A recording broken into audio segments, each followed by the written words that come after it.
તો આ વિશે વધુ વિગતો માટે જોડાઈ ગયા છે સંવાદદાતા ધવલ, જે રીતનો હાઈ વોલ્ટેજ ડ્રામા સુરતમાં જોવા મળી રહ્યો છે, સાથે જ હવે બસ રાહ જોવાઈ રહી છે કે થોડી ક્ષણોમાં ચુકાદો આવવાનો છે, ક્યારે આવી શકે છે, શું વિગતો છે?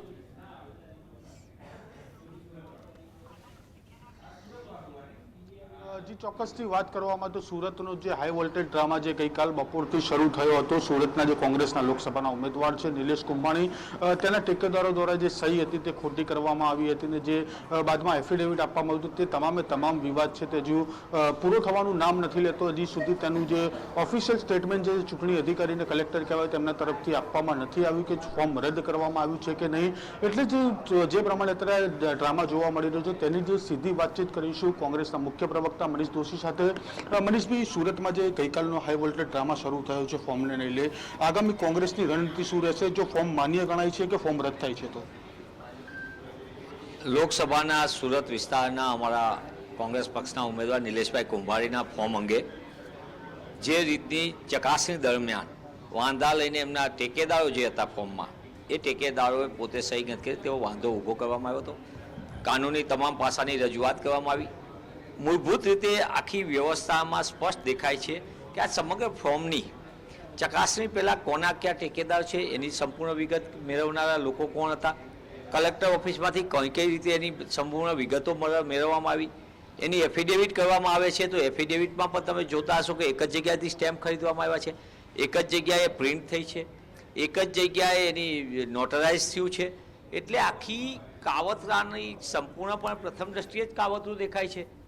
જો ટેકેદારોને એક જગ્યાએ ભેગા કરીને આખું સુનિયોજિત રીતે કાવતરું પાર પાડવામાં આવે અને સૌથી મોટો કાનૂની વિવાદ જે અમારા લીગલ ટીમે ઊભો કર્યો છે, અમારા સિનિયર એડવોકેટે ઊભો કર્યો છે, એ સ્પષ્ટપણે ત્યાં રિટર્નિંગ ઓફિસર કહેવામાં આવ્યું કે તેમનું કામ જો ટેકેદારોએ પોતે સહી નથી કરી એવું એફિડેવિટ આપ્યું તો એનું ક્રોસ એક્ઝામિન દેવામાં આવે, જે ન્યાયના સિદ્ધાંત પ્રમાણે છે.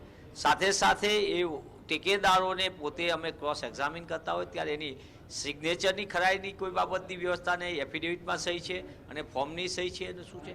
આમ સમગ્ર દ્રષ્ટિએ આખું ષડયંત્ર રચીને ભાજપાને જે રીતે ઠેર ઠેર જનતા જાકારો આપી રહી છે ગુજરાતમાં, અને અભરાઈ ગયેલી ભાજપા તંત્રના જોડે એનકેન પ્રકારે હથકંડામાં નિષ્ણાત છે અને એ હથકંડા અપનાવીને એવી નીતિ અપનાવે છે જેના કારણે સ્પર્ધા જ ન રહે. એમને મૂળ મુદ્દાથી ભાગવું છે, જનતાથી ભાગવું છે અને મતદાતાઓના મત વિના સીધો જ મેન્ડેટ પોતાની ફેવરમાં લેવો છે. આ કારનામા અને કાવતરું એ લોકતંત્રની હત્યા છે.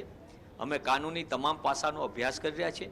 અમે હજી રાહ જોઈ રહ્યા છીએ કે અમને કઈ પ્રકારનો રિટર્નિંગ ઓફિસર તરફથી લેખિતમાં જવાબ મળે છે અને એના આધારે અમે આગળની કાર્યવાહી. પણ સમગ્ર રાજ્યમાં ફોર્મ ચકાસણી દરમિયાન અમદાવાદ પૂર્વના ઉમેદવાર શ્રી હિંમતસિંહ પટેલના ફોર્મમાં વાંધો લેવામાં આવ્યો.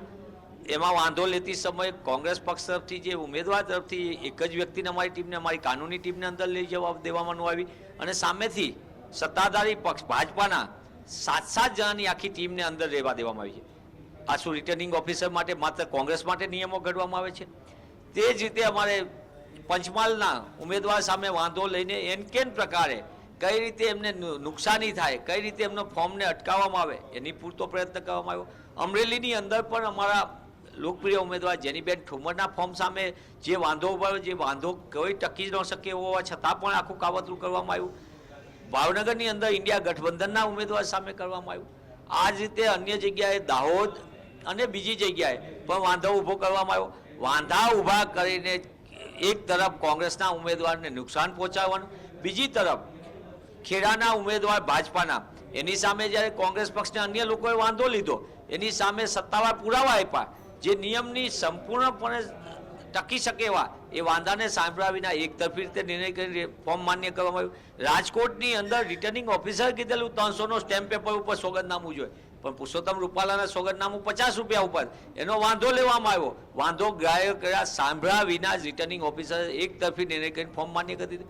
એટલે તંત્રના બે પ્રકારના કાટલા છે. એક સત્તાધારી પક્ષ ભાજપાને મદદ કરવાના કાટલા માપદંડો, જેમાં કોઈ પણ પ્રકારના વાંધા કે કોઈ પણ પ્રકારના નિયમનું ઉલ્લંઘન હોય તો સાંભળવાનું નહીં, અને બીજી રીતે સામે કોંગ્રેસ પક્ષના ઉમેદવારોને એનકેન પ્રકારે અટકાવવા માટે, લટકાવવા માટે, હેરાન કરવા માટેની સુનિયોજિત રીતે ખેલ ચાલી રહ્યો છે. ચૂંટણી પંચને હું જીએસટીવીના માધ્યમથી પૂછવા માંગુ છું કે ભારતીય ચૂંટણી પંચની બંધારણીય જવાબદારી બને છે પારદર્શક રીતે ફેર એન્ડ ફ્રી ઇલેક્શન કરવાની જવાબદારી બંધારણીય છે, આ એની ફરજમાં આવે છે, તો કેમ આ રીતની પ્રવૃત્તિઓ ચાલી રહી છે? શું ચૂંટણી પંચ અને અહીંયાના સ્થાનિક અધિકારીઓ ભાજપાની ઓલામાં કુર્નિશ બજાવવા માટે બેઠા છે? શું એમના માટે તંત્ર કામ કર્યું છે? આ જવાબદારી એમની બને છે. ગઈકાલે ચૂંટણી પંચમાં અમારે રજૂઆત કરવી પડી. રિટર્નિંગ ઓફિસર અમને માત્ર 2 કલાક સુનાવણી સુધીનો સમય આપ્યો હતો. ચકાસણીનો નિયમ છે કે તમારી સામે વાંધો ઊભો થયો તો 24 કલાકનો સમય આવે. અમારે તાકીદે ચૂંટણી પંચ સમક્ષ જઈને વિસ્તૃત રીતે કહેવું પડ્યું ચૂંટણી પંચને કે આ જો તમારો નિયમ છે તમે આપેલો એમાં 24 કલાક ઓછામાં ઓછો સમય મળે. તો આ બે ધારી પ્રકારની પ્રવૃત્તિથી લોકતંત્રને ભારે નુકસાન થાય છે. આ માત્ર એક કોઈ સંસદ સભ્ય એક પક્ષનો ચૂંટાય કે વાયનો ચૂંટાય એના પૂરતું નથી. આ છે દેશના લોકતંત્રની વાત છે. ત્યાં ફેર એન્ડ ફ્રી ઇલેક્શન કરાવવામાં ચૂંટણી પંચ પોતે ગંભીર બને. નકર જે રીતના કારનામા અને કાવતરા રિટર્નિંગ ઓફિસરો અને એની ઓફિસ દ્વારા થઈ રહ્યા છે એનો જવાબ પણ એમને કાયદાકીય આપવામાં આવશે.